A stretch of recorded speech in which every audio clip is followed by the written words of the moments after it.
Agora this call is being recorded.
Ok, então, recapitulando aqui, a amostra, ela é uma...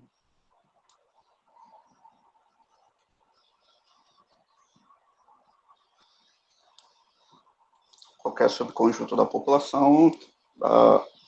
Essa propriedade de representatividade é que o comportamento que é observado na população, ele tem que ser representado também na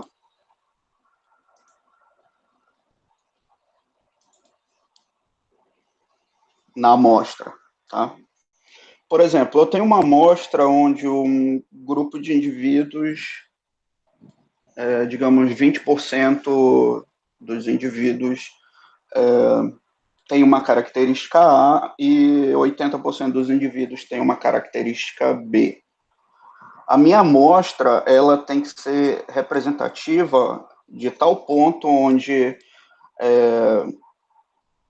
a proporção de A e B sejam próximos do que eu tenha na população. Por exemplo, se eu tiver minha amostra onde a proporção de A é 19% e de B 81%, é uma amostra representativa.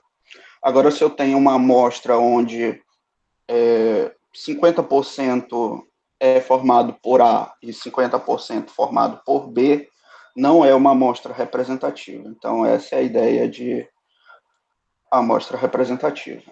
Tá? Então, você tem que garantir que você leve o máximo de informação sobre a população para essa amostra. Então, essa é a ideia de você ter uma amostra representativa. Tá? Se você pensar bem, essa propriedade é bem coerente, né? Bem lógica de se ter. Desculpa, começou a guerra dos cachorros.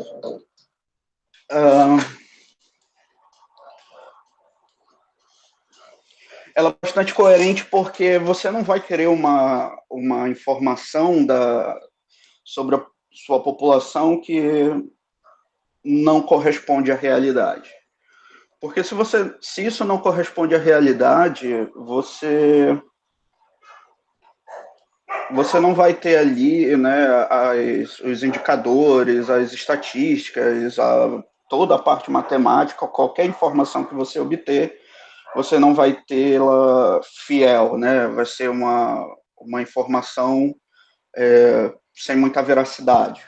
Por exemplo, é o que aconteceu no início da pandemia, que você tinha dificuldades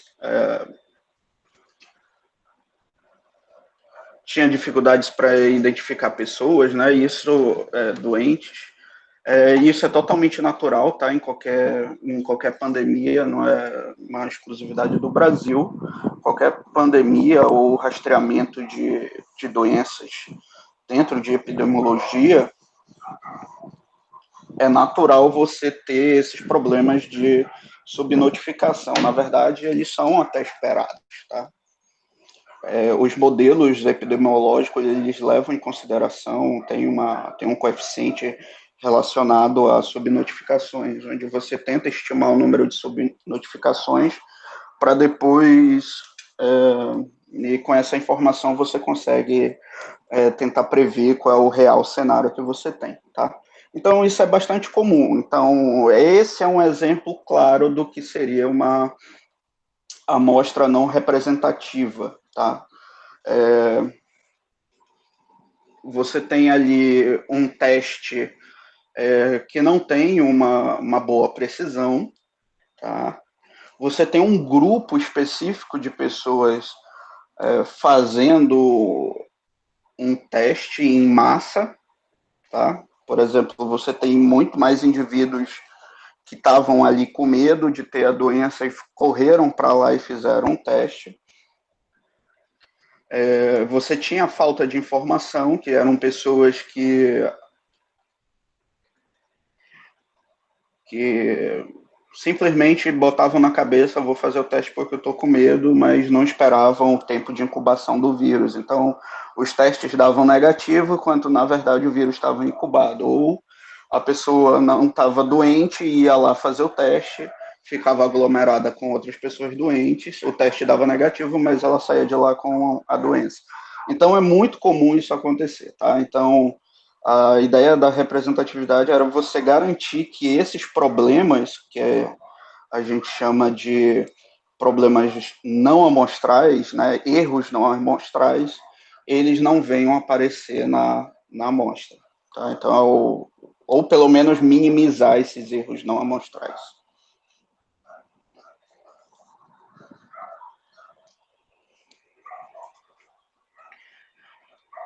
Bom,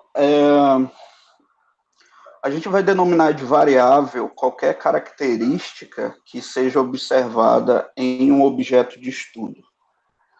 E os objetos de estudos são qualquer indivíduo, qualquer coisa, qualquer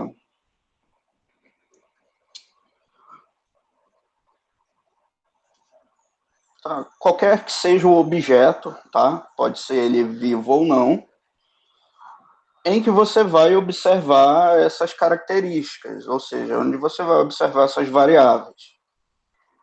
Então, os objetos de estudo são exatamente o que compõe a população. Então,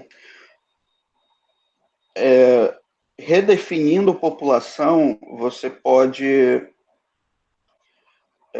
dizer que a população é simplesmente o conjunto de todos os objetos de estudo possíveis. Por exemplo, eu quero estimar o nível de pH de um, de um tanque onde é criado peixes, tá?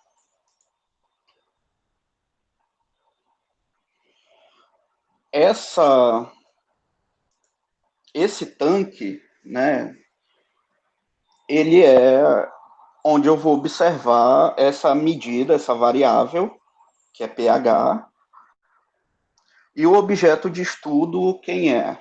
É a água. Não é o peixe, não é o solo, não é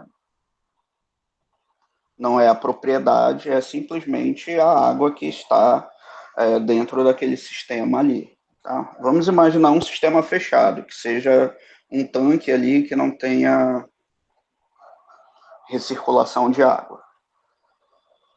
Então, quando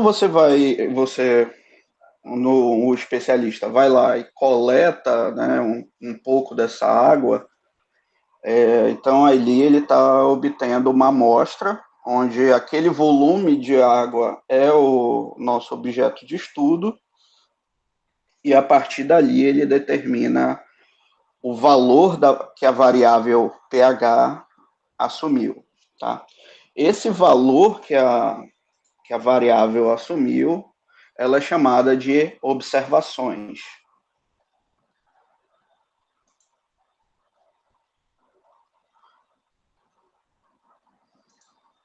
Então, as observações são todas as medidas, né, que foram mensuradas, que foram coletadas dessa característica, né, da variável, em um determinado objeto de estudo ou em um grupo de objetos de estudo.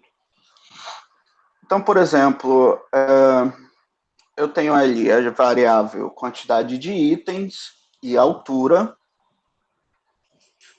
e as minhas observações é número 10, tenho 10 itens, e a altura é 1,8 metros. Tá? Então, no caso do pH, eu tenho a água como sendo objeto de estudo, pH como sendo a variável, e digamos que o pH seja 6,5. Então, esse valor 6,5 é a minha observação.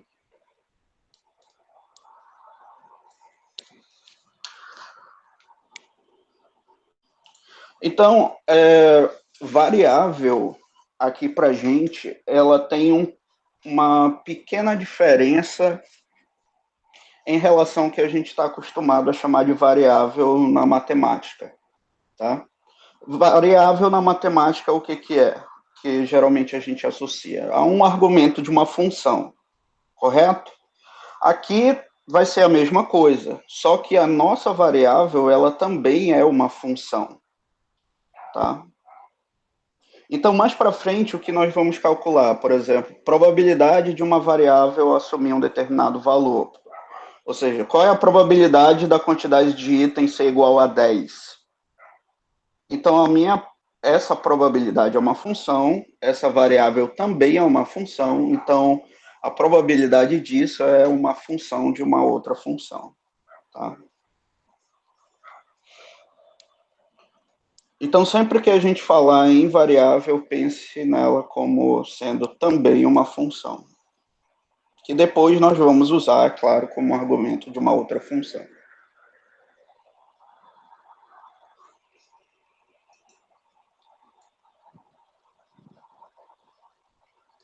E aí as variáveis elas podem se dividir em dois tipos. Tá? O primeiro delas são as variáveis qualitativas. Muita gente confunde estudo qualitativo e estudo quantitativo com variável qualitativa e variável quantitativa, tá? As duas coisas são totalmente diferentes. Estudo qualitativo é quando você faz ali a análise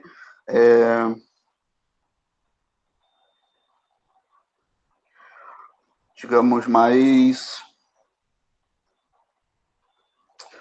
superficial, mais observacional em relação ao experimento. E o estudo quantitativo não, é quando você tem propriedades matemáticas mais científicas ali para você comprovar o seu estudo, tá?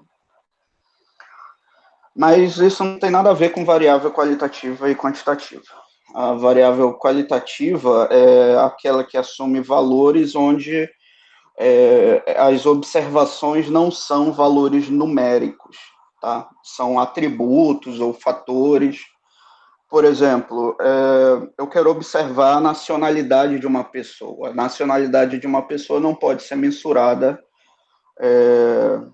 de forma numérica. Nós atribuímos termos para isso, né?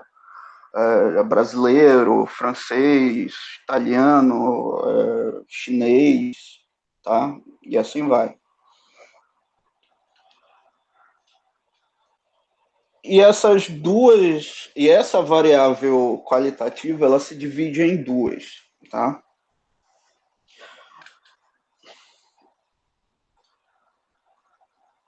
Ela basicamente se divide em variáveis ordinais e nominais. As ordinais, como o próprio nome está sugerindo, são as variáveis onde as observações, os valores observados, eles têm uma ordem, né? Eles têm uma hierarquia natural, tá? Por exemplo, eu quero saber qual é a opinião de vocês em relação ao transporte público da cidade de Manaus. E aí eu defino muito ruim, ruim, regular, bom, muito bom, tá? Então essas são as possíveis observações para minha variável, que é a opinião de vocês sobre o transporte coletivo.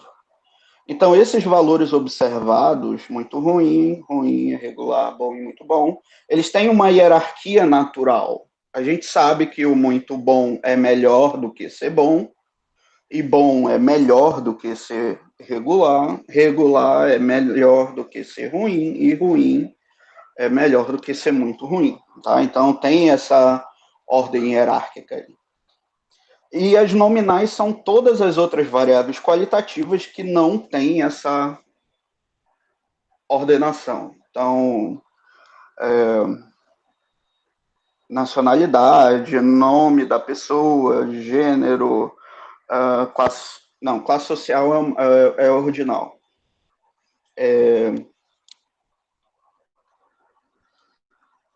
Deixa eu ver se eu quero definir um.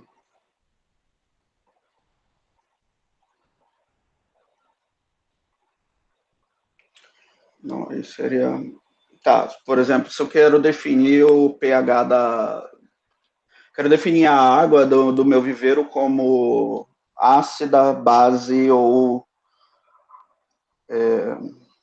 Só ácido e base, né? Tem ali o ponto de equilíbrio, mas é a comparação em relação à água. Então, aí ela, ela seria ordinal ou dominal? O que vocês acham?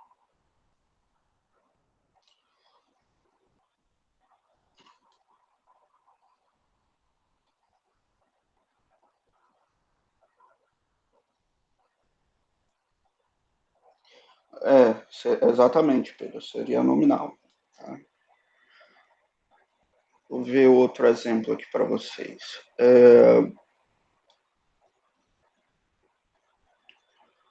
O, o gosto musical de vocês, nominal ou ordinal? O que vocês acham?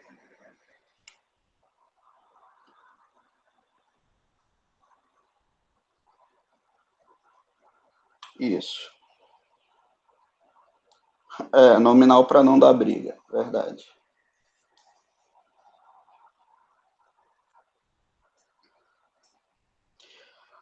Agora, por exemplo, se eu quero avaliar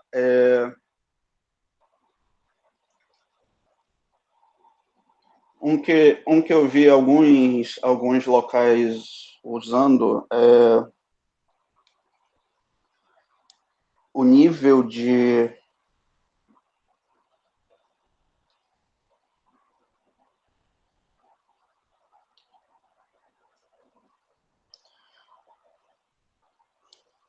o nível de operação daquela organização em termos da pandemia. Então, ele colocou ali em primeiro nível, fazia atendimentos presenciais, tá? Levando em consideração as recomendações da OMS. Um segundo nível, onde você tinha uma restrição maior ao acesso, se parte dos atendimentos eram online, outra parte ainda continuava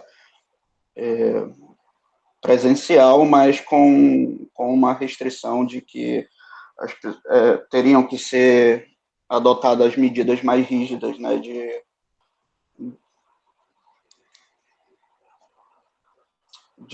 higienização. E o último nível que eles estavam adotando era impedir totalmente os atendimentos presenciais e ser todos online por causa de alto risco de contaminação. Essas três faixas que eu acabei de determinar para vocês, a 1, 2 e a 3, vocês acreditam que elas sejam nominal ou ordinal? Isso, Mayra. Ela é ordinal.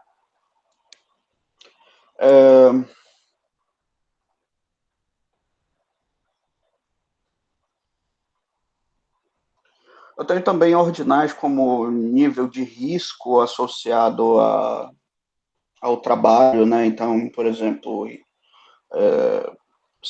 insalubridade e periculosidade também são medidas ordinais, tá? As ordinais são as variáveis qualitativas menos comuns, tá? A maioria é nominal.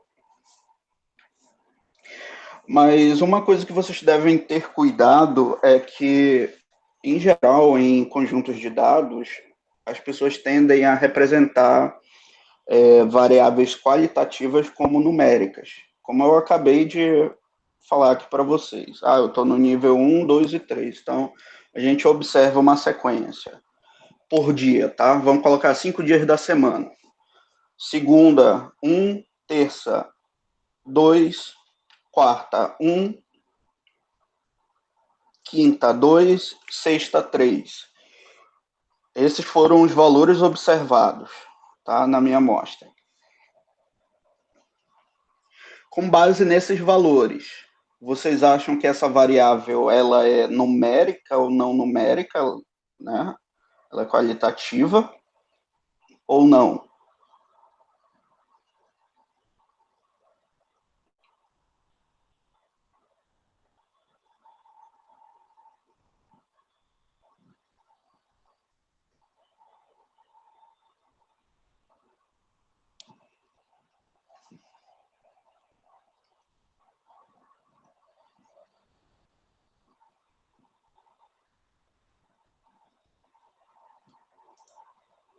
Vamos lá.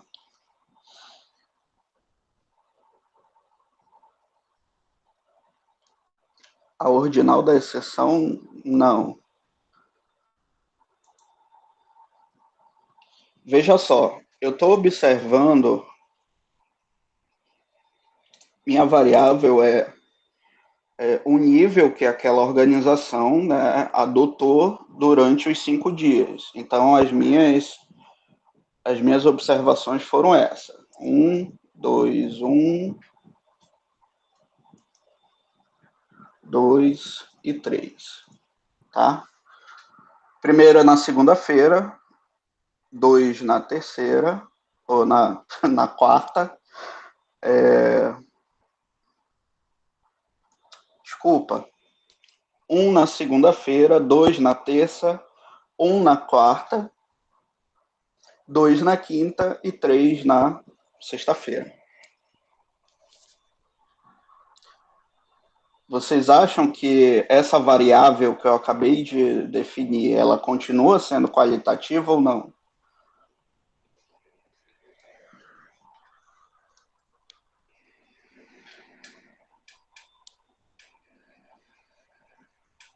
Podem chutar, não tem problema não. A hora de errar é agora.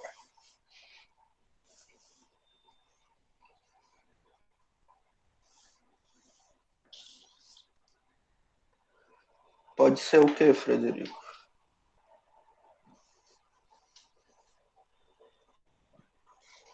Isso,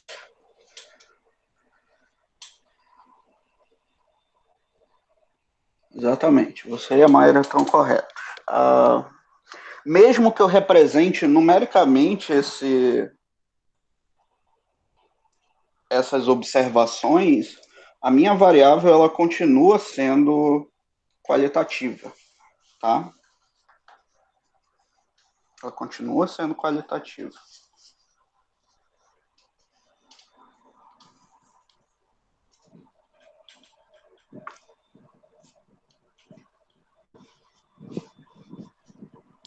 Eles estão, porque eles representam os níveis de.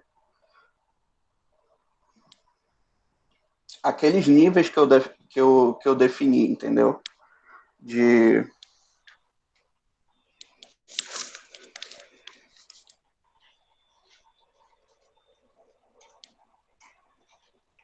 de, de procedimento que aquela organização estava tomando. Que seria um grau de alerta, tá? Então, ele acaba sendo qualitativo. Outra variável que muita gente consegue, acaba errando ali na análise é a variável gênero, tá? Em geral, eu tô, eu tô colocando aqui só a questão biológica, tá? Então, é comum a pessoa representar por 0 e 1, ou eu posso abrir para uma coisa mais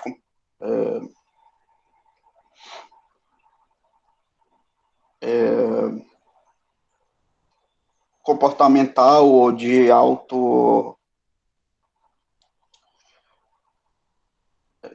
Como é que chama, meu Deus? Essas questões são tão delicadas.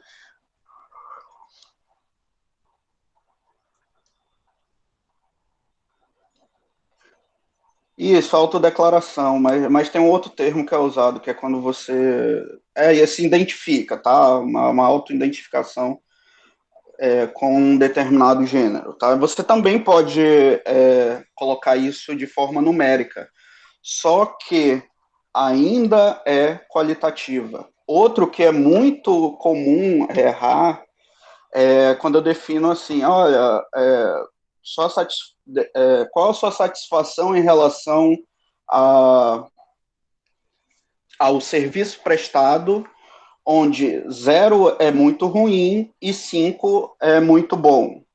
E aí você vai lá e marca os númerozinhos, tá?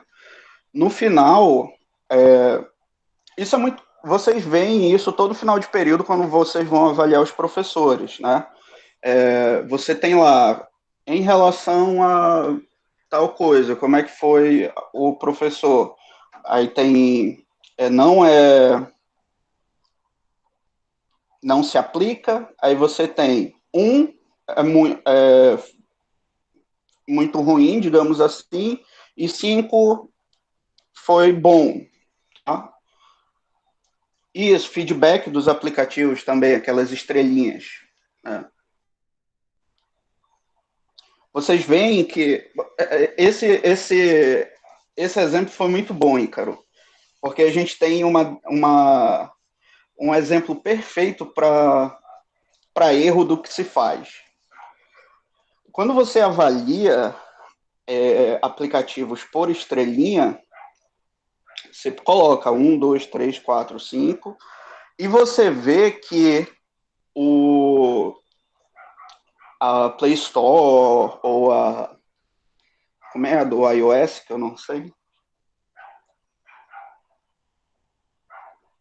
a de Rico Store lá. O que ele faz? Ele pega e toma uma média dessas estrelas, não é? Você abre lá o aplicativo e tem uma média daquelas estrelas.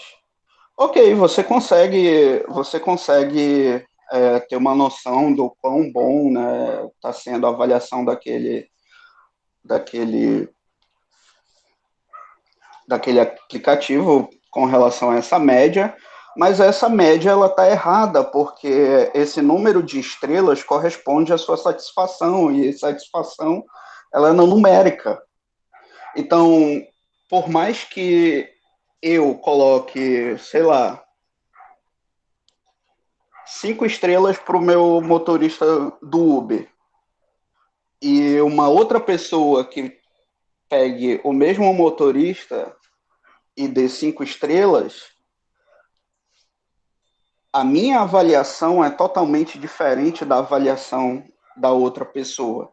Por isso que esse valor 5 não pode ser dito como uma variável quantitativa, porque ela não uma medida.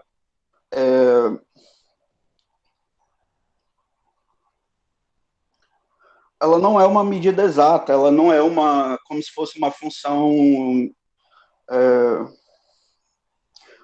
uma abjeção, entendeu? O 5 corresponde somente a um determinado requisitos de satisfação. Por exemplo, eu dou 5 estrelas para qualquer um que me leve e me deixe no local vivo, do ponto A ao ponto B. Bastou me deixar vivo para eu dar 5 estrelas. Mas outras pessoas não, elas podem olhar, o cara não ligou o ar-condicionado. Eu vou dar 5 estrelas porque o cara me deu bombom, tá? Nunca peguem bombom, tá bom? Nos jogos. Nem aceitem água. Principalmente.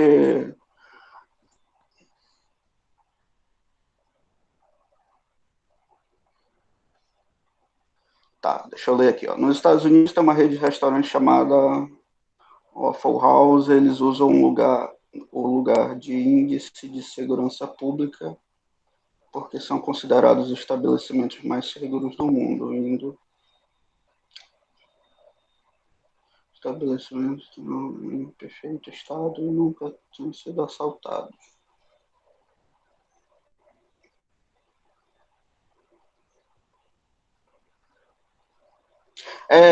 Exatamente, Frederico. Isso daí, ela, por mais que você coloque em número, ele ainda representa. Só que nesse caso você tem uma lógica para você medir, certo? Em geral, esses índices, por exemplo, IDH, esses comparativos de educacionais entre as nações, eles seguem o mesmo procedimento para você chegar naquele valor. Então, aí você consegue dizer que isso daí é uma medida mensurável. O que eu estou falando é quando você não tem esses passos, tá?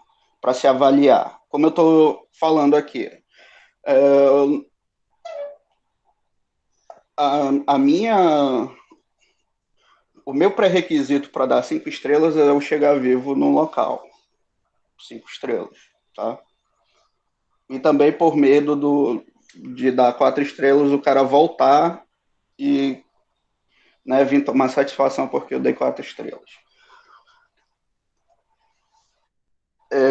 Mas para outra pessoa pode ser, ele deu 5 estrelas porque o carro estava limpo, porque a corrida foi barata, o, a, o motorista não era sinistro e tal, né?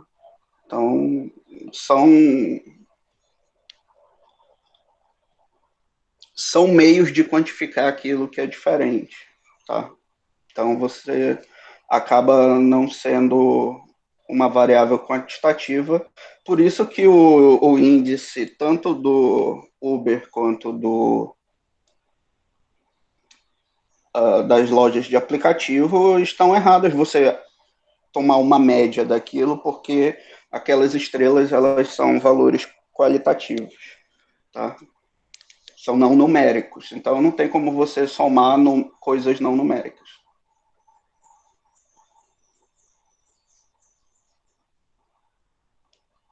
Pode sim. Você define ali se uma pessoa ganha até um salário mínimo, de um salário a 3, de 3 a 5, de 5 a 10, acima de 10, tá? Esse processo, por mais que salário seja uma variável numérica, né? O dinheiro, você tem um valor numérico para ele. Quando você faz isso, esse procedimento de avaliar em faixas de valores de salário mínimo, a gente chama esse processo de categorização. Então, você pega uma variável numérica e transforma ela em não numérica. Ou seja, você pega uma variável numérica e transforma em qualitativa. E nesse caso aí, ela ainda seria ordinal, tá?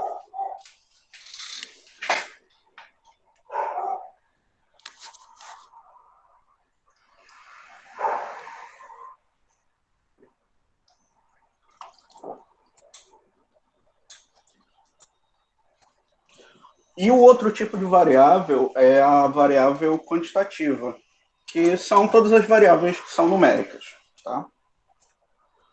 Elas também se dividem em duas. A, as discretas e as contínuas, tá? As discretas, elas em geral são associadas a contagem, tá? Sempre que você tiver contagem, já sabe que é discreta. Mas a definição dela são a variável, né? É uma função e a imagem dessa função, né? Os valores que essa função assume ou os valores que são observados, eles são um conjunto enumerável, tá? Então, por exemplo, acho que alguém falou ali a quantidade de pessoas que entram no estabelecimento, nos comentários. Então, é assim.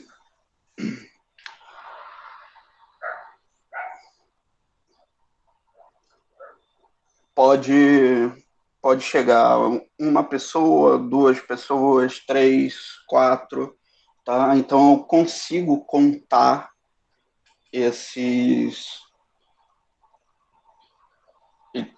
Desculpa. É, os valores possíveis para essa variável pode ser zero, pode não vir ninguém, pode vir uma pessoa, duas, três, quatro, 10, 100, 1000, sei lá quantas, tá? O importante é que esse conjunto de possíveis valores para o meu experimento é que eles são enumeráveis. Então, eu tenho o primeiro elemento, que é o zero, o segundo elemento é o 1, o terceiro elemento é o 2 e assim por diante. Tá?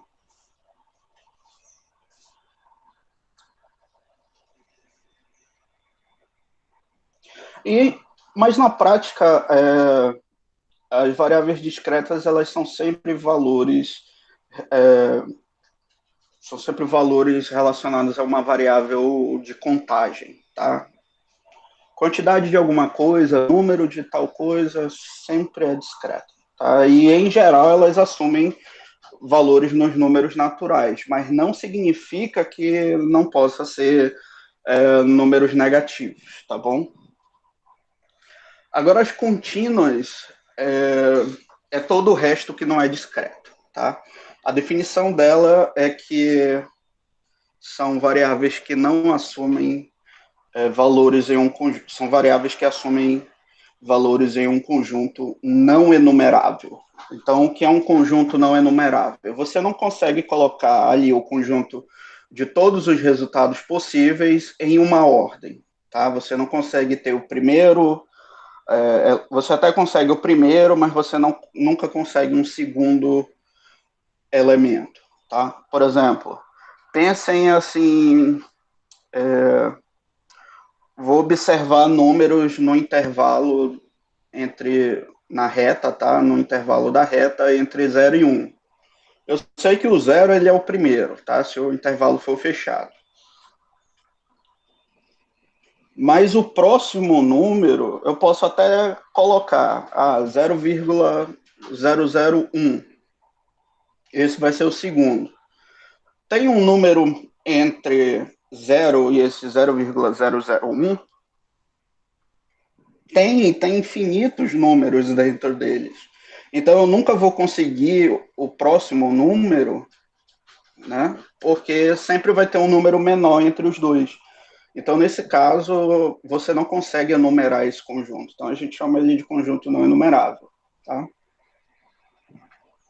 Em geral, essas variáveis elas estão sempre associadas a um intervalo na reta, tá? Ou a própria reta.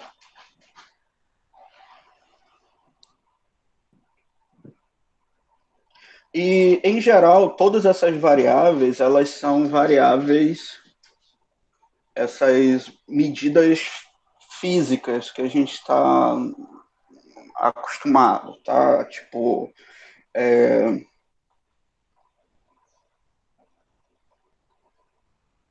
a altura de uma pessoa, o tempo não, desculpa,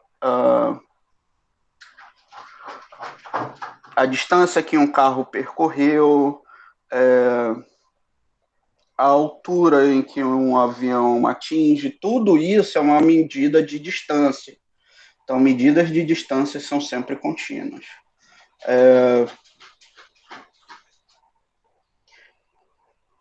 Qualquer que seja a medida de força, por exemplo, peso, potência de alguma coisa, de um carro, meu Deus, desculpa, o cachorro aqui está querendo entrar. Então, todas elas são medidas, são variáveis contínuas.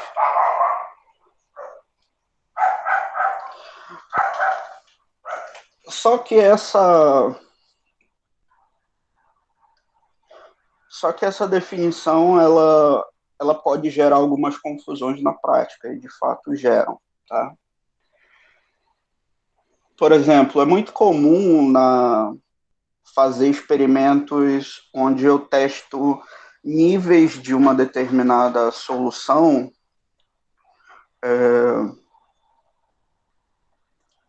e eu defino esses valores, né, da solução. Por exemplo, eu quero saber qual a concentração, né, qual a quantidade de um químico A, tá? O quanto ele vai influenciar no meu experimento. Deixa eu ver uma coisa mais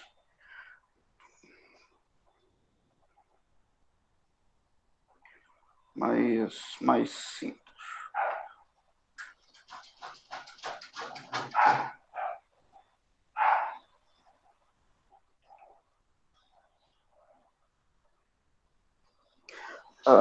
É bem comum na medicina, né, ou na farmácia, você ter ali a dosagem de um medicamento.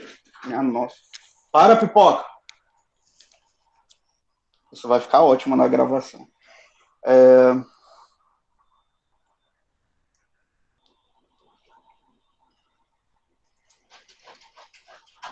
Quem disse que ela para?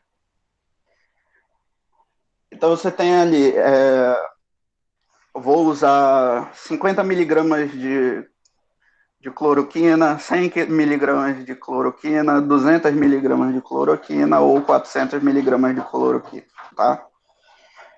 Mesmo que miligramas seja uma variável contínua,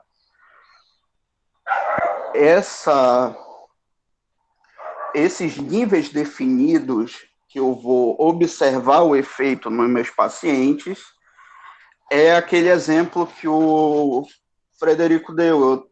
Eu tenho uma variável que é numérica, mas eu estou categorizando. Só que nesse caso não é categorizar, porque ela não vai ser. Ela até pode ser entendida como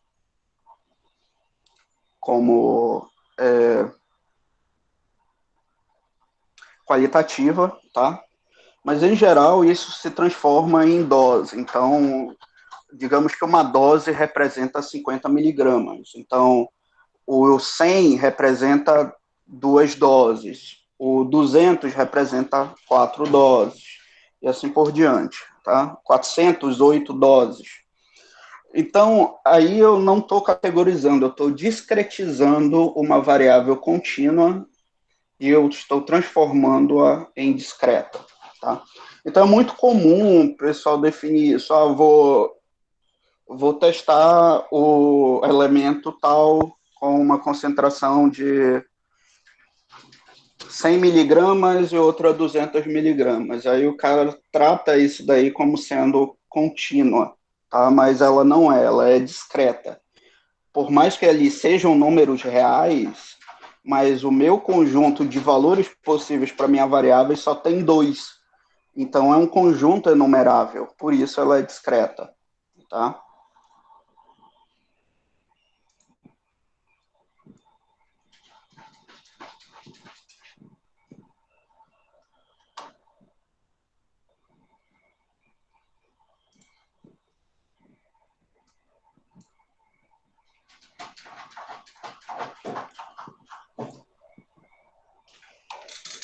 Só um instante enquanto eu procuro uma coisa para mostrar para vocês.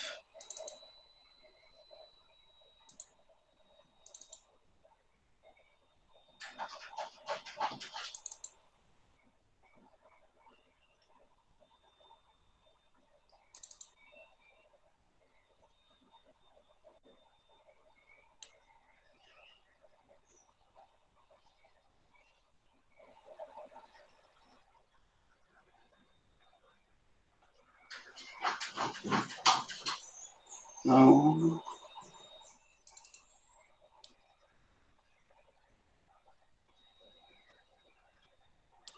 também não.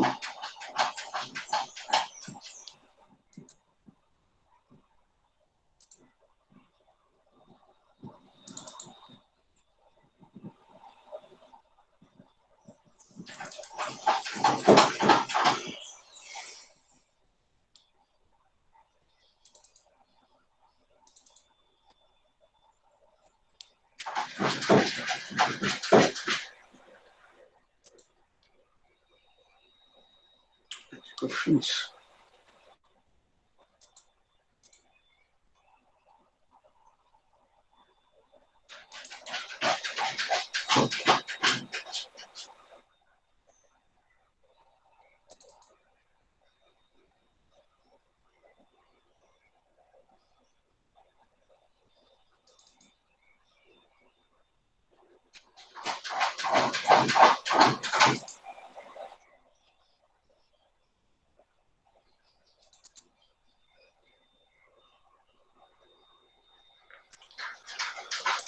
Tá.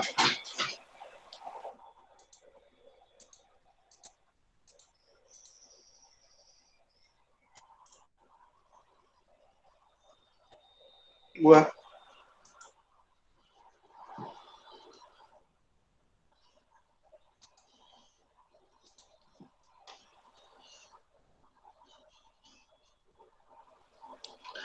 não precisa printar não,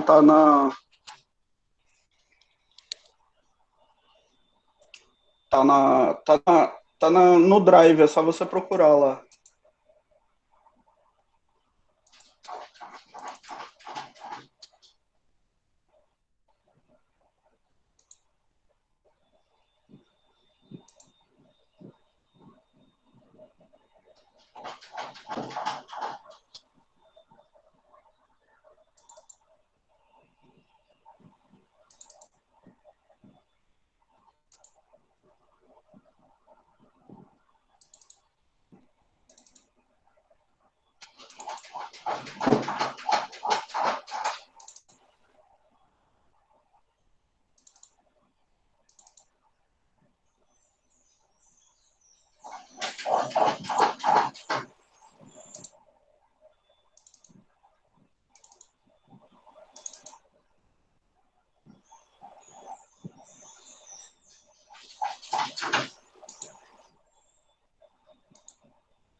Pronto, aqui, ó.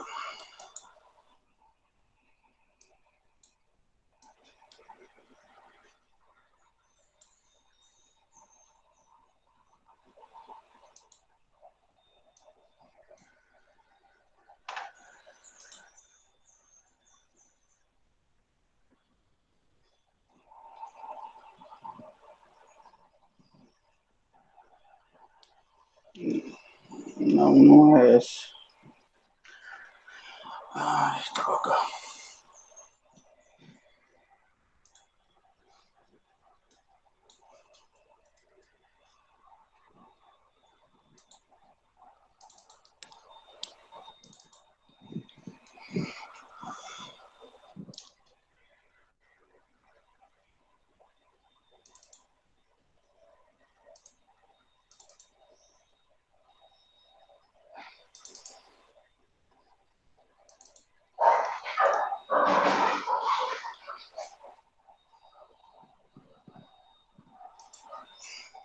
Tá, não achei, mas depois o que eu queria, depois eu acho e a gente volta e faz como exercício.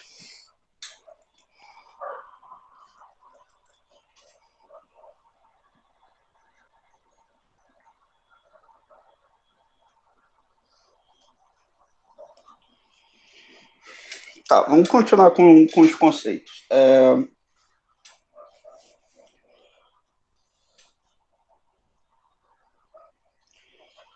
Uma das principais objetivos da estatística é a inferência estatística. A inferência estatística ela está associada a dois tipos de análise. Uma é a previsão de futuros valores possíveis para o meu experimento, né? Ou calcular com uma probabilidade máxima qual evento vai ocorrer, ou estimar parâmetros, que são quantidades associadas à população, como, por exemplo, a média populacional, tamanho da minha população, mínimo populacional, máximo, a proporção, né, de, de pessoas segundo aquela divisão de salários, né, que a gente falou ainda agora. Tudo isso são parâmetros, são quantidades relativas à população. E matematicamente, nós usamos algumas dessas quantidades, algumas delas não têm nem interpretação física, mas elas são úteis para a teoria de probabilidade e, consequentemente, no cálculo de probabilidade, que nós vamos ver mais à frente. E o objetivo dessa inferência estatística é obter estimativas para esses parâmetros, tá? E essas estimativas, elas são aproximações que nós fazemos para o parâmetro, para o valor do parâmetro, com base na amostra que nós observamos. Então, por exemplo, digamos que vamos voltar para aquele exemplo onde a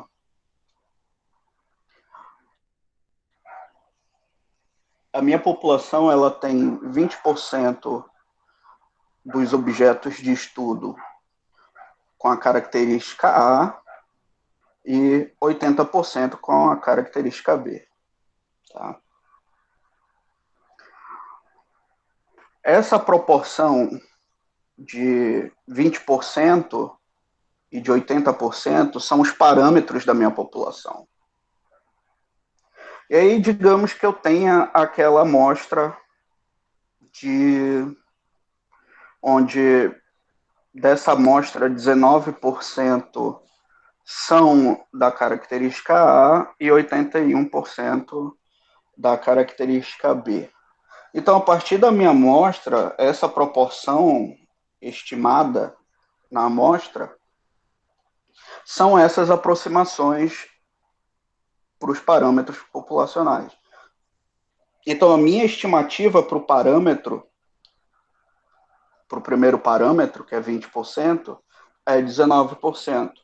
Então, é uma estimativa razoável. A outra é de 81%, que é uma estimativa para o parâmetro do B, da proporção de B, que é 81%, e o real é 80%, ou seja, também tem uma boa aproximação entre a estimativa e o valor real.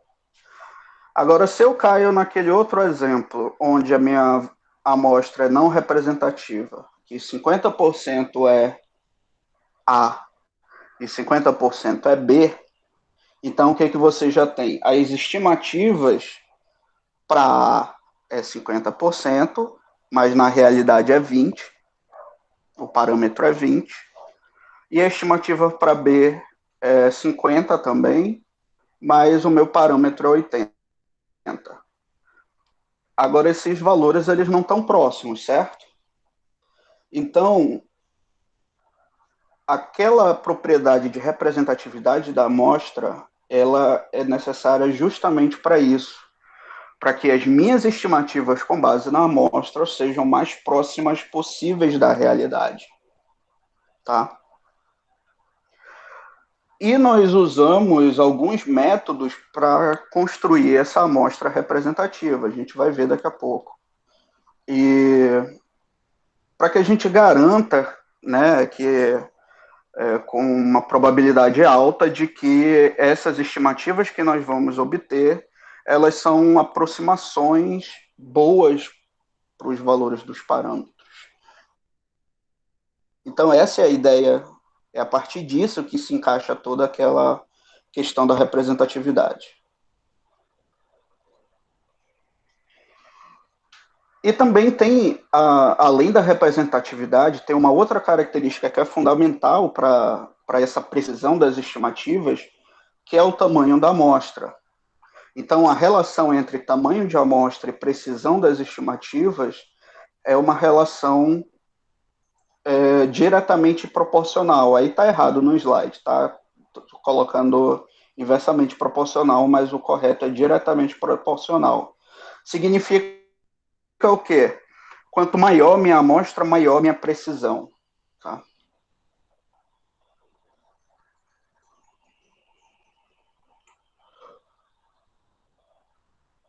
Bom, para quem não viu o slide até o final, isso vai ser um pouco mais divertido. Vocês conseguem me dizer o que tem nessa imagem? Coloquem aí no chat, por favor. Pode ser qualquer coisa.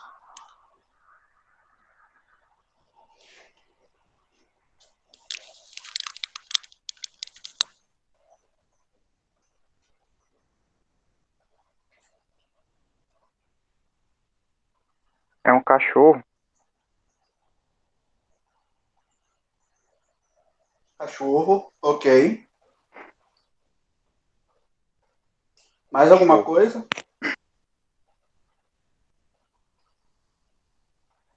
Eu mexendo no computador,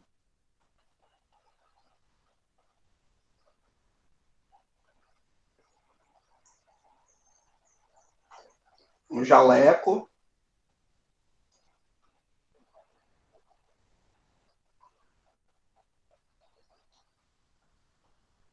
urso. Tá bom, Maia. É o dog do impostor. Nem me fale nesse negócio de impostor.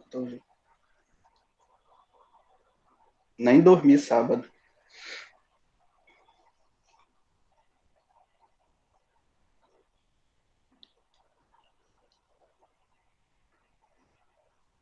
Dog o famoso.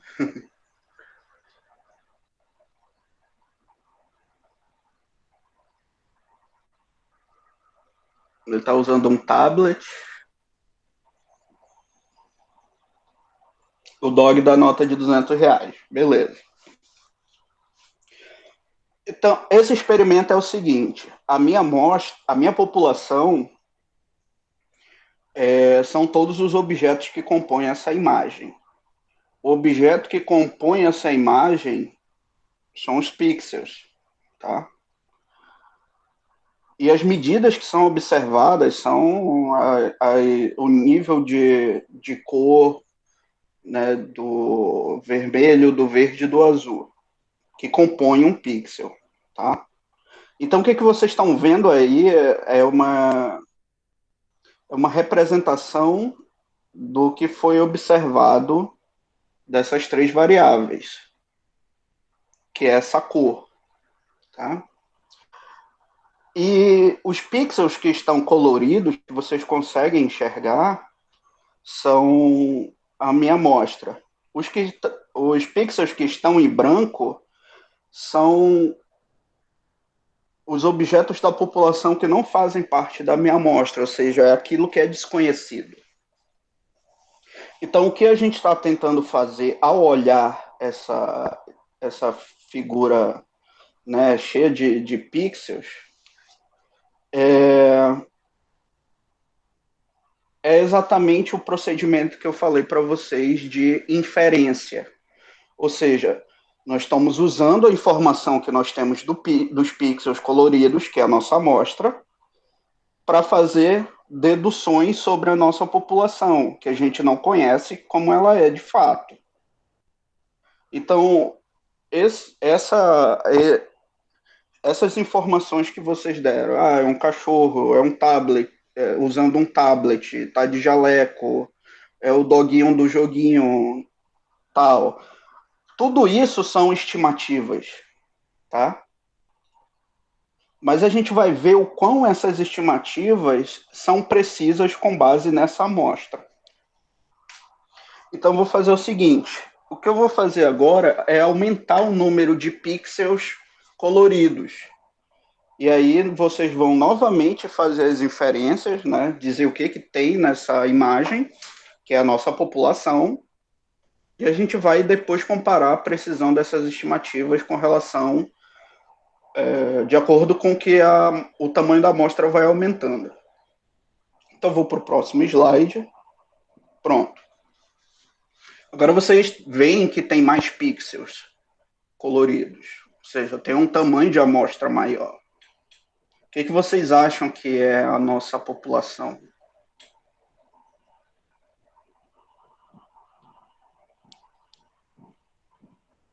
Ele está no skate, ok.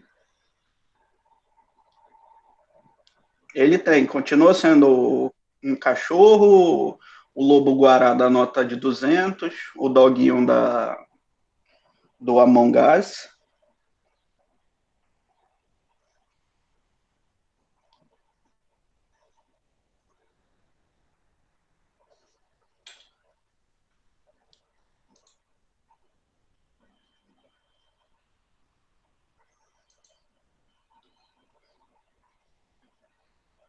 Um doguinho segurando o skate, é um beagle. Ok, olha aí, começou a aparecer mais informações. É um dog cientista que está descobrindo a cura do Covid enquanto anda de skate. Um dog na neve. Ok, agora eu vou aumentar mais ainda o tamanho da nossa amostra.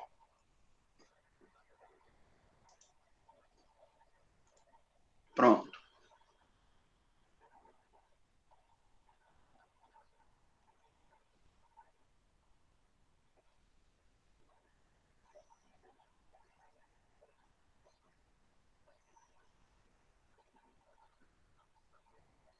E aí, quais são as estimativas agora?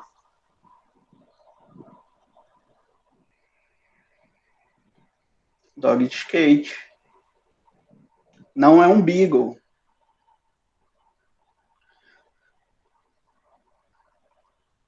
O plot twist.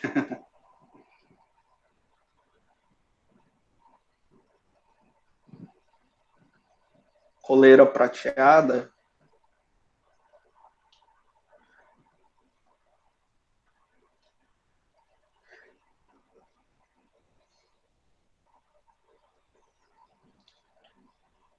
Tem um brinquedo na boca.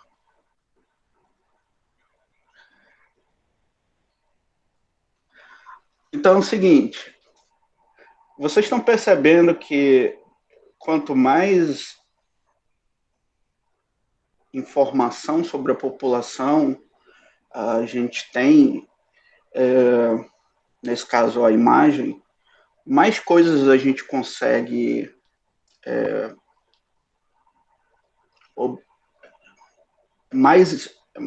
mais precisão e mais informação a gente consegue tirar dessa imagem. Né? No começo, ficou só ali entre cachorro, né, o que era o objeto principal.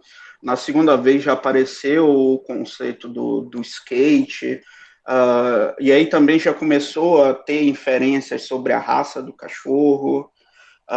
Agora já começou a eliminar a hipótese da raça do cachorro, de ser Beagle, né? Já ficou mais evidente a presença ali do skate, tá? Começou a surgir outras coisas, como a coleira, o brinquedo ali na boca, tá?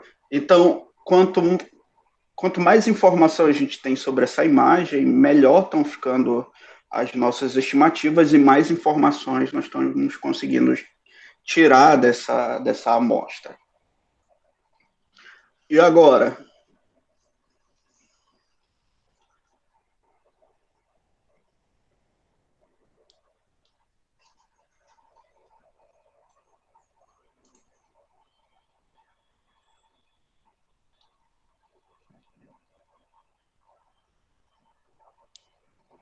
É um filhote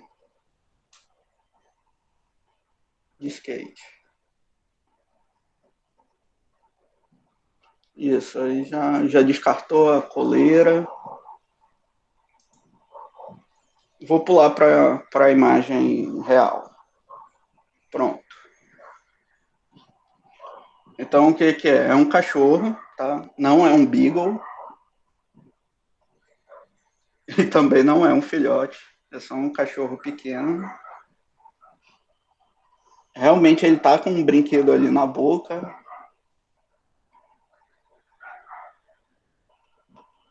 Não tem neve. E nem é o lobo-guará, e nem o doguinho do Among Us. Tá? Então vocês perceberam que o processo de inferência ele é uma coisa natural para a gente. Tá? Tentar identificar coisa, estimar, tentar, tentar identificar, dar esses chutes, esse processo diferencial é algo muito natural para a gente. O que a gente vai fazer agora é tentar fazer esse processo de forma matemática, tá? Um pouco mais científico, pouco não, bastante científico. E deu para entender também a relação que a gente tem entre o tamanho da amostra e a precisão. Tá? E também o quanto uma amostra representativa é importante, porque essa amostra aqui ela é bastante representativa. Tá? Vocês veem que os pixels coloridos eles estão se distribuindo aleatoriamente. Se eles ficassem concentrados só em uma região, a gente talvez não visse o cachorro, ou talvez não visse o skate, tá? Ou talvez não visse que a cor da cabeça dele é diferente da cor do corpo, nem, ou então o brinquedo, ou o local onde ele está. Tá? Então, essas inferências que fizemos, elas foram boas por causa desses dois fatores. Tamanho da amostra e o caráter de representatividade dela.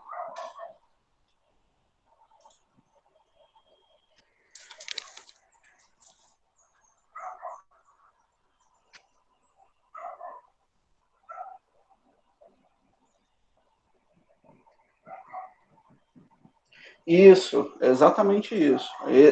Esse seria o caso de eu ter uma amostra não representativa. Então tá, como é que a gente consegue essa amostra representativa?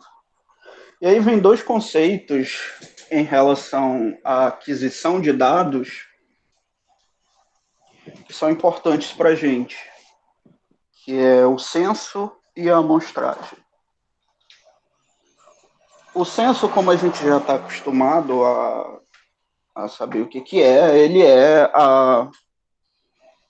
quando eu obtenho toda a informação completa, né, sobre a minha população, ou seja, todos os objetos de estudos são conferidos, são observados, tá? No caso de censo, você não precisa fazer estatística, tá? Porque a estatística, ela serve justamente para tratar, como nós falamos no início do curso, de fenômenos aleatórios. Quando eu tenho um censo, eu já conheço tudo sobre o meu experimento. Então, eu não preciso. Se eu conheço tudo sobre ele, não tem como eu ter resultados aleatórios dele. Porque tudo que vai ocorrer em relação a ele, eu já conheço. Então, a gente não usa estatística no censo porque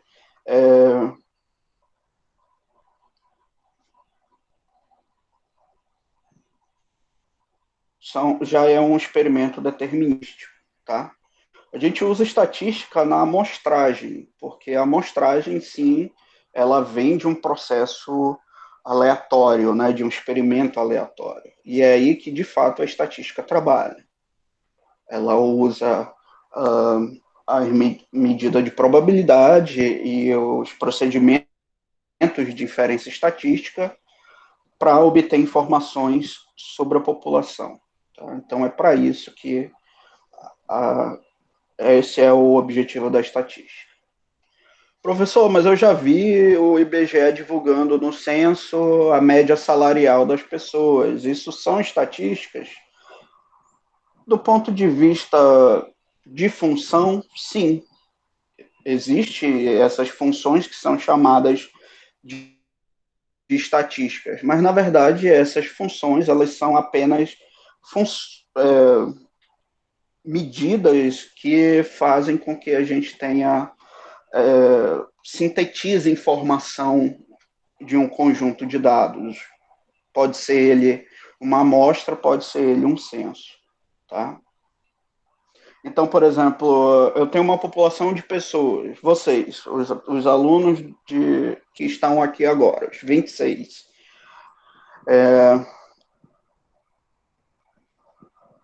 Eu posso sintetizar a informação da idade de todos vocês em apenas um número que é a média, digamos 20 anos. Essa é a média, tá? Eu não preciso ver a idade de todos os 26. Eu posso sintetizar isso através da média. Então, isso que é chamado de estatística, na verdade, são métodos de sintetizar a informação. Tá?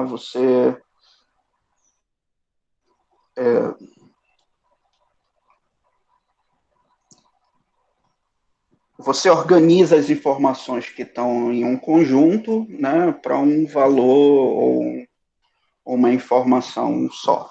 Tá? Então, quando eu digo a estatística, é probabilidade e inferência, aqui no questão de ciência e amostragem. Tá? Então, a estatística como ciência, ela só é usada na amostragem, não no censo.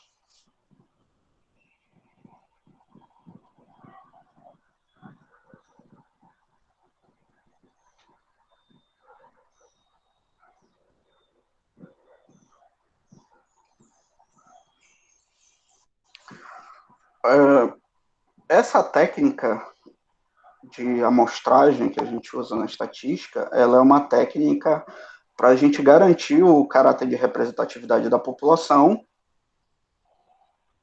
e a gente obter ali um tamanho de amostra com a melhor relação custo-benefício. Deixa eu ver qual é a pergunta. Esse tipo é tipo aquele negócio de tentar descobrir quantas jujubas tem no pote, isso. Exatamente isso.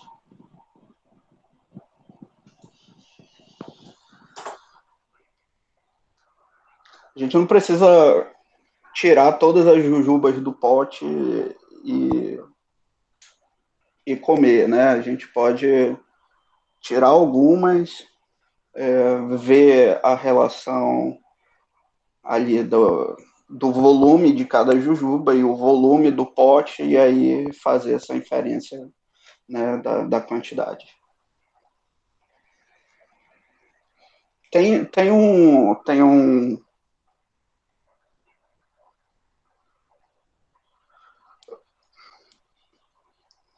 Eu acho que é um documentário na Netflix que ele fala sobre isso. Eu sugiro que vocês assistam. É muito bom, tá? Ele não fala só de estatística, fala da teoria matemática associada a esses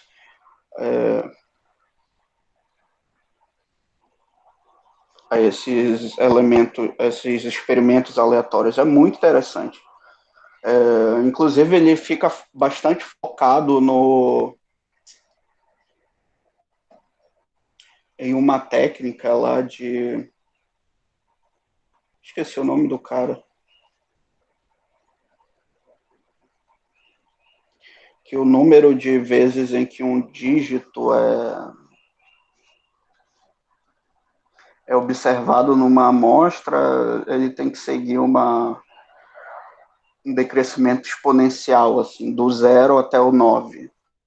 E aí, tanto que é um método usado para analisar fraude, né, de todos os tipos, fraude bancária, fraude, um monte de coisa. É uma técnica muito engraçada, mas que, de fato, ela funciona.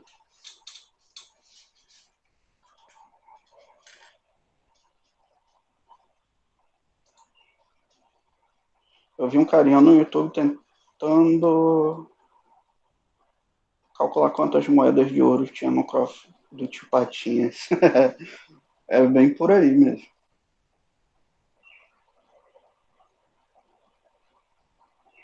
Sim, o experimento é bobagem, mas isso, é interessante porque você vê a aplicação matemática ali na prática, né, de como ela funciona.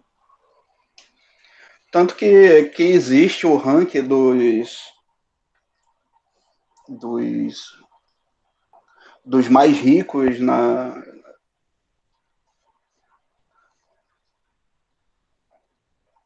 dos mais ricos assim, de personagens, né, científicos, e o primeiro, que é o mais rico de todos, é o Smaug do Senhor dos Anéis, né, dos livros do Tolkien. Né?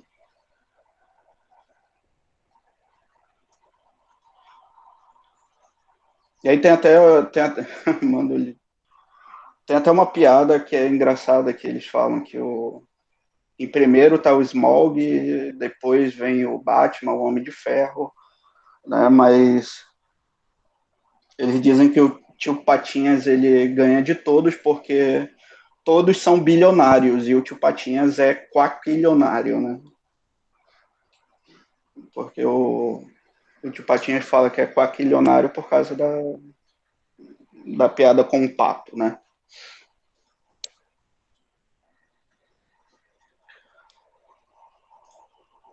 Tá, terminando o momento besteira da aula, vamos continuar. Mas vocês não me dão corda não, que senão...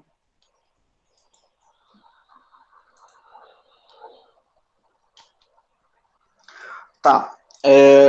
Existem casos onde o censo e a amostragem eles são preferíveis a se fazer quando eu quero saber informações sobre a minha população. Vou colocar aqui os casos onde o censo ele é preferencial, tá? Quando a população ela é muito pequena e o custo financeiro e tempo de fazer o censo ele é insignificante, como eu falei para vocês. Se eu considerar os 24 alunos que estão online aqui como sendo minha população, e eu quiser saber a informação sobre a idade de vocês, é mais fácil eu perguntar e cada um responder do que eu tirar uma amostra e tentar prever isso daí. Então, o custo de tempo e financeiro ou qualquer outro tipo de custo é insignificante para ser feito, tá? Então, nesse caso, a gente faz censo. e não uma amostragem. Porque aí a gente já tem a informação correta, ele não precisa ficar preso à ideia de ser uma estimativa. Outro caso é Professor? quando o tamanho da amostra é quase o tamanho da população. Existem métodos da gente calcular qual é o tamanho de amostra ideal. Tá? Então, quando a gente calcula esse tamanho de amostra ideal, digamos que a minha população tem tamanho 1.000, e eu calculei que o tamanho de amostra ideal seria de 850 pessoas. Se eu já vou calcular, eu já vou gastar para observar 850 pessoas, eu observo as próximas, as outras 150 e eu tenho informação da população inteira. Tá?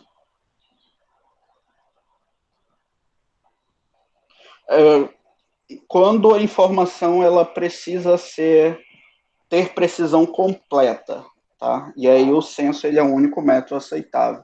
Por exemplo, qual é a decisão do povo brasileiro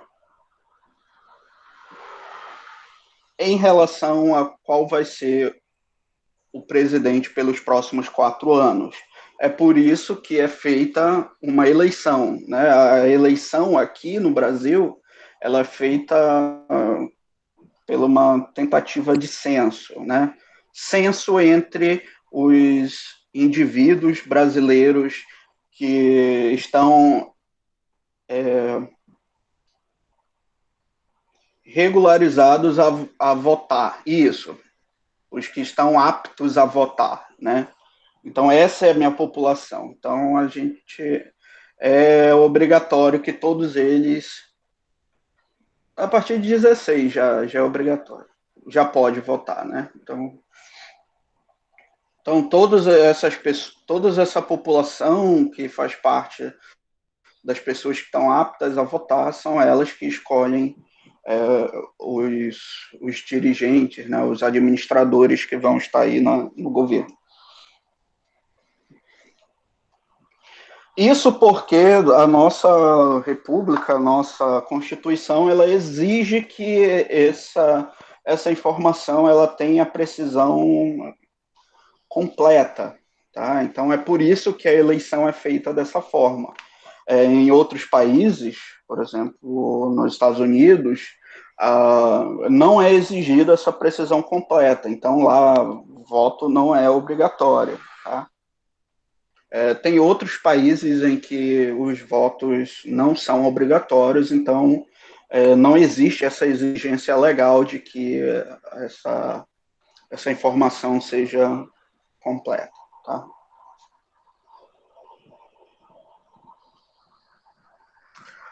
Outra situação também é quando a gente já tem à disposição toda a informação sobre a população. Por exemplo, quando a gente trabalha em cima de um banco de dados, tá? Onde o custo computacional para se obter a informação sobre toda a população não é grande, tá?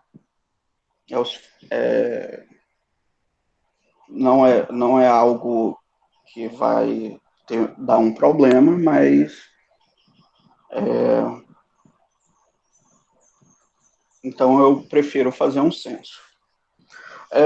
Nesse caso aqui, eu participei de um experimento bastante interessante, onde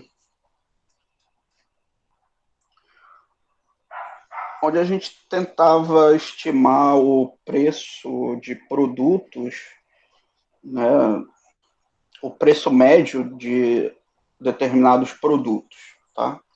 Para que, a partir desses valores, a Secretaria de Fazenda conseguisse fazer um cálculo de imposto, tá? Então, ali, com acesso ao servidor da Cefaz, a gente tinha todas as notas fiscais emitidas, né, por ela, tudo digitalizado. Então, era um procedimento simples de pegar os produtos que nós queríamos e fazer uma média. Simples assim. O problema era o seguinte: Computacionalmente a gente conseguia fazer esse processo, a informação ela estava disponível, mas tinha um problema que a gente não conseguia identificar o produto, porque, não sei se vocês já perceberam, mas às vezes você vai comprar uma coisa e ela vem com uma descrição de uma outra coisa. Por exemplo, você compra uma latinha de refrigerante, tá, da marca A, e aí na sua nota fiscal vem escrito água, ou então refrigerante apenas. Tá? Então, nesse caso, não dava para identificar o produto, mesmo que a informação toda tivesse lá e não fosse um custo computacional obter essa informação. Mas por esse impedimento, né, acabou que não foi possível fazer um censo. Mas mesmo assim, computacionalmente, a gente tinha à disposição todas as informações possíveis. Já a amostragem, ela é preferível ao censo quando a minha população é infinita, isso é óbvio, tá? Se a população é infinita, não tem como você fazer um censo, porque você não vai ficar lá para sempre observando os resultados. Esse daqui é o mais importante de todos, tá? É que a amostra ela é sempre mais atualizada do que o censo. O censo eu levo tempo para ser feito uma amostra, por ser menor, é evidente que ela vai levar um tempo menor a ser executado. Então, por exemplo, foi muito difícil rastrear a, a doença, a doença dessa pandemia, porque o pessoal estava muito preocupado em fazer censos, né? Mas se tivesse feito um procedimento de amostragem ali, por exemplo, eu identifiquei uma pessoa doente no bairro X. Então, eu foco naquele bairro X e vejo qual foi a dispersão dessa doença em torno desse bairro. Se a doença ficou concentrada ali e as pessoas que tiveram as pessoas que foram infectadas tiveram ali um pouco contato com outras pessoas, a gente consegue rastrear essas pessoas mais rápido e conter a doença. É assim que muitos países fizeram para conter, né, para controlar a pandemia, como, por exemplo, o Japão,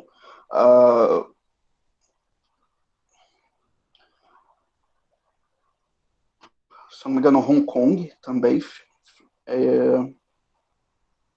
o Vietnã e a Nova Zelândia, tá?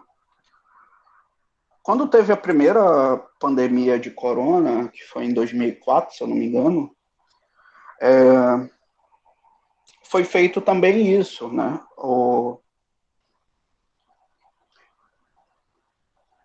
Observaram ali o paciente zero, identificaram que era o vírus, e aí começaram a ver as pessoas com quem ele tinha interagido. E aí foram vendo quais essas pessoas estavam interagindo. Então eu não fui lá e vamos pegar a cidade toda aqui, vamos fazer teste para o Covid. Não.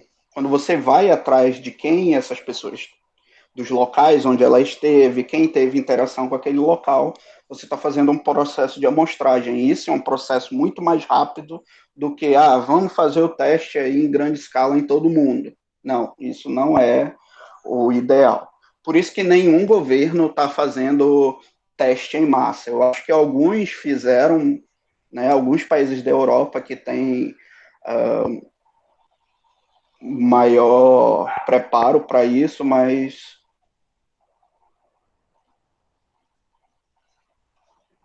conseguiram fazer esses testes em massa, e esses testes em massa são uma tentativa de censo, mas esse rastreamento que todo mundo fez, é um processo de amostragem. Com o novo corona, chegaram ao paciente zero na Alemanha. Em 3 semanas fizeram as pesquisas para isolar os contaminados. Sim, sim, realmente ocorreu isso. Só que o paciente zero que saiu de Wuhan não era o paciente zero, tá? Quando eu fui trabalhar quando a universidade foi pedido. Ah, sim, o paciente zero da Alemanha, verdade. O governo do estado pediu, né, que a universidade ajudasse ali nos dados do Covid e passaram as informações para a gente da vigilância, as informações de fato do sistema do SUS, né? Então, já havia um número crescente de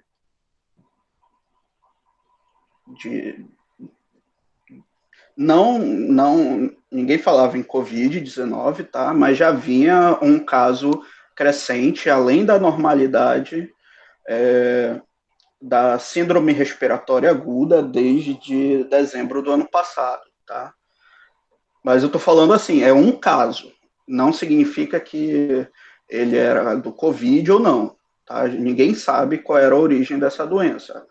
A doença ela pode ser proveniente de diversos fatores, inclusive essa gripe sazonal que nós temos aqui no norte, tá? Ela pode desencadear uma, uma síndrome respiratória, tá? Isso eu sei porque isso já aconteceu comigo quando eu era adolescente. Fiquei com uma gripe, não tomei as medicações, eu tive um problema desse, quase vou, quase coloco o paletó de madeira. Então, já em janeiro já teve um pouco mais de casos, e em fevereiro também. Então, o que sabe ali é que o vírus já estava espalhado há um certo tempo, tá? E aí como ele passou a ser mensurado ali em março, a gente acha que ele se tornou uma pandemia em março, mas não, a gente só descobriu em março que era uma pandemia, tá? Mas a coisa já tava espalhada antes. Outro caso onde a amostragem ela é preferível é quando o teste, né, para se obter as observações da variável, ele tem um caráter destrutivo. O que significa isso? O item, né, o objeto de estudo, ele é destruído durante o experimento. Por exemplo, uma coisa que a gente faz e está acostumado a ver desde criança é a amostragem quando alguém está fazendo comida ali, tá? Quando a pessoa está fazendo a comida ali, ela não precisa comer a panela inteira de arroz ou a panela inteira de feijão para saber se o tempero tá bom ou não, se precisa de mais pimenta, mais sal, ou já tá bom de sal, entendeu? Você não precisa comer tudo aquilo. O que você faz? Você mexe ali, né, o alimento. Quando você mexe, você sabe, você está fazendo isso intuitivamente, porque você sabe que os, os ingredientes eles têm um processo de decantação ali, eles vão, os que têm maior densidade vão descendo, os que têm menor densidade vão subindo. Então você mexe ali, que é para misturar tudo, para quê? Porque se você não mexer, você pode, provei aqui, tá sem sal, aí você continua atacando sal. Não, ainda não tá bom. Isso acontece muito com café. tá? Você pega o café e joga o açúcar. O açúcar ali, as pedrinhas de açúcar, são mais densas que o café, então eles ficam no fundo. E aí você continua provando o café aqui, ele vai precisar de mais açúcar, porque o açúcar não se dissolveu inteiramente no conteúdo. O que é que você tem que fazer?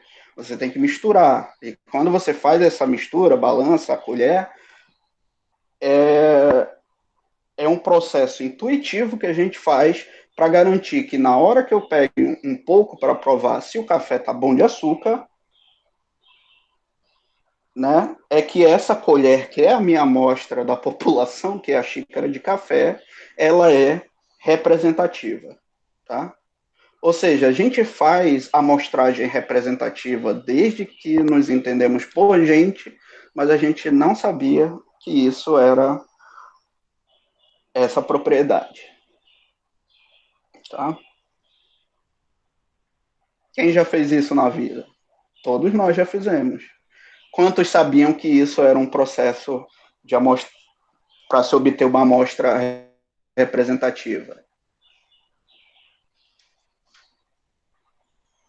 Até estudar estatística eu também não sabia, tá? Então, intuitivamente, mesmo sem a gente saber o que é estatística, a gente tem essa noção de representatividade, tá? Então, esse caráter destrutivo, ele também está associado, por exemplo, a testes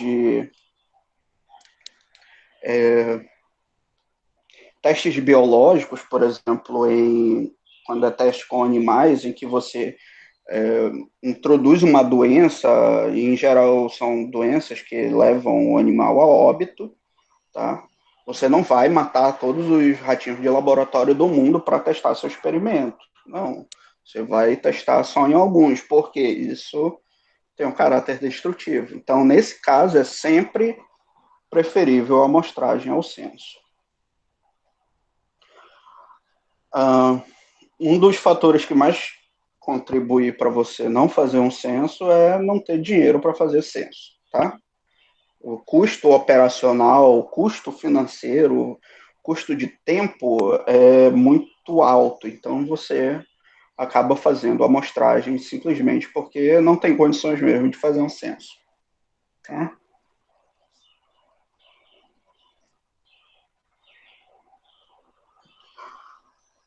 Outra coisa importante é que a precisão, quando se é feita um censo, ela sofre de influências de fatores externos.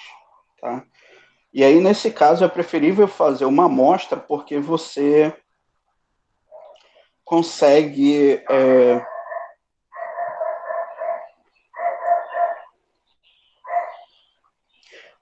você consegue controlar melhor a influência desses fatores externos. O que seriam esses fatores externos? Imagine, por exemplo, é, eu quero saber qual é o candidato que vai ser eleito a prefeito, que agora a gente vai para a eleição de prefeito. Se eu fizer um censo hoje, as pessoas de Manaus têm um determinado opinião sobre um candidato. Mas daqui a pouco sai no jornal que o candidato que estava melhor posicionado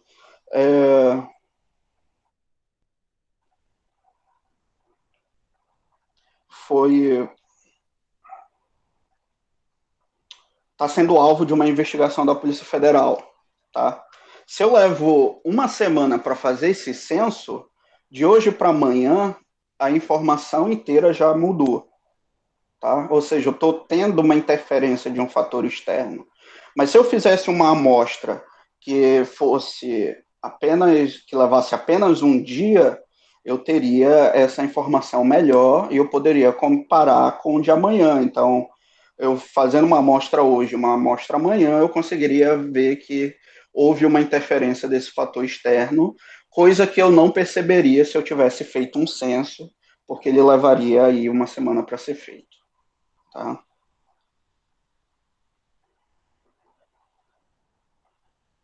Uh, tem alguns experimentos onde é obrigatório o uso de censo ou de uma amostragem, tá?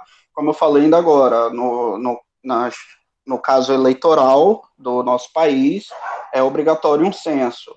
Agora, por exemplo, testes de medicamento, testes de cosméticos, é exigido que seja uma amostra, né? Porque por causa dos conselhos de ética, pelo Ministério da Agricultura e por órgãos reguladores, tá? É obrigatório você fazer a amostra, você não pode fazer um censo, tá? Então, e aí nenhuma das outras situações